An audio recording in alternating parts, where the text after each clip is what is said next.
What's the most important lesson you've learned about masculinity and manhood throughout your life? Don't puss out of anything, don't left anyone anywhere, not your wife, kids, anyone. That's what real man do. They help, they work, they protect. Only thing we want from ladies to just respect us and love us, help out us in hard times and so on. That is a man, your word is your bond. Carrying yourself with honor requires strict adherence to your personal moral code and the discipline to self-improve constantly. Do not harm others by either your action or inaction.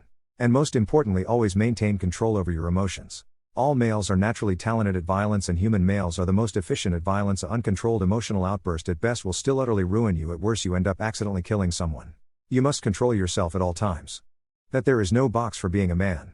Ultimately, I think manhood is about being able to define your values and stick to them with integrity. You can be a bad man and a good man, and you don't need to worry about how people will judge you because you're living by your compass.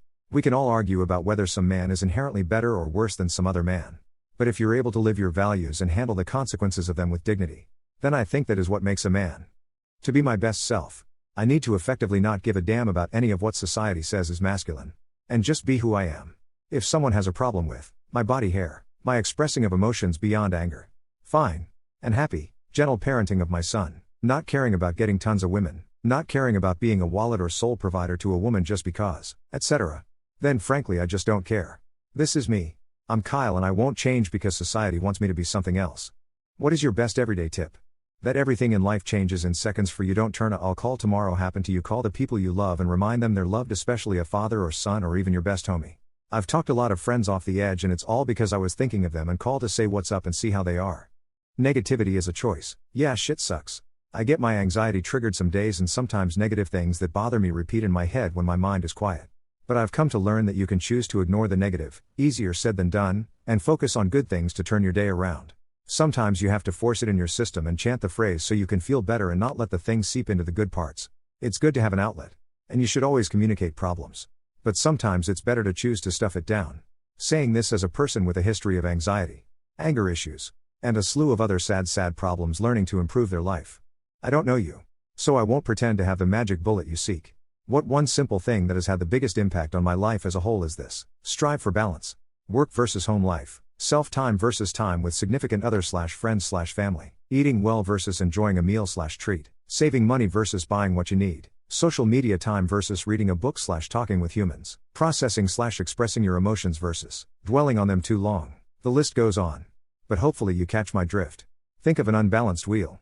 That never turns out well. I take balance so seriously that it's tattooed on me. So I have a permanent reminder. I hope this helps. Fellow human. How do you handle jealousy from female friends?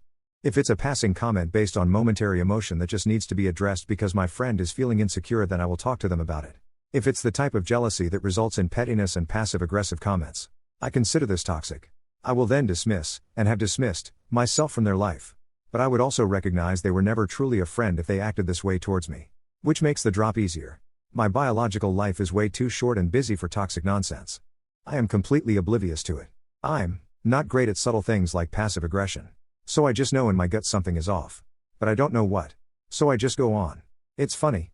During the pandemic, I got a message from a high school acquaintance specifically apologizing to me about how mean she was to me in high school and how it was all because she was jealous of my outgoing nature and confidence. I guess I fake it till you make it really works in high school, lol.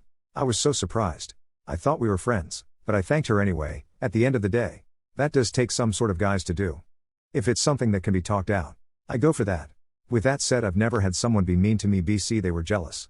Most of my friends are pretty self-aware and are willing to be vulnerable with me if that is something they're struggling with. Personally, I'm pretty compassionate towards the struggle. I know how hard it is to want something that someone you love has. And the inner work it takes to be happy for them even when you're battling your own feelings. It's definitely a growing experience. And I have mad respect for anyone who is able to talk to me about it rather than silently resent me. I know how much vulnerability that takes and how shameful it can feel to have to confess that. How do you deal with others who think they're better than you? I laugh. Like I can't hold it in because there is always someone better than you at something. There was this one teacher in college who tried to belittle me every chance she got and tell me how my art sucked. It hurt, but I just laughed it off and laughed at her for it. Now I own a business where I do my paintings and receive orders for people who want to purchase them. So now I just laugh because most likely they are jealous of your talent and wish that they had your spirit and energy. Wait patiently for them to screw up because they will. Then just spectate with silent pleasure. Sooner or later we all order that humble pie in some way. As mentioned, a bit of a statistical perspective check. You won't always be the best or even the worst. A bigger fish and a smaller fish in every situation. What I try to focus on is how I can make my smaller fish feel valued. Just let them think it. The need to be better than others is likely based out of their own insecurity. I've gotten to a point where as long as I'm not out of line in any way, then I don't give two craps what people think. It's honestly so freeing. I just try to be the best version of myself and I don't play the one-upping/comparison game. Comparison is a thief of joy. Be the best you and trust that you're worthy and you are good enough. I can't control what other people think. They can think wrong thoughts all day long. Only when they act or speak on it do I react. TBH. Some of my least favorite people are those who go you think you're better than me and try to act on it. It's low information. Crabs in a bucket mentality. Half the time, whatever triggers that reaction isn't even someone thinking they're better. It's someone getting something they don't have. She has a Louis purse. She thinks she's better than me. He has good grades. He thinks he's better than me. They probably honestly aren't thinking about you at all.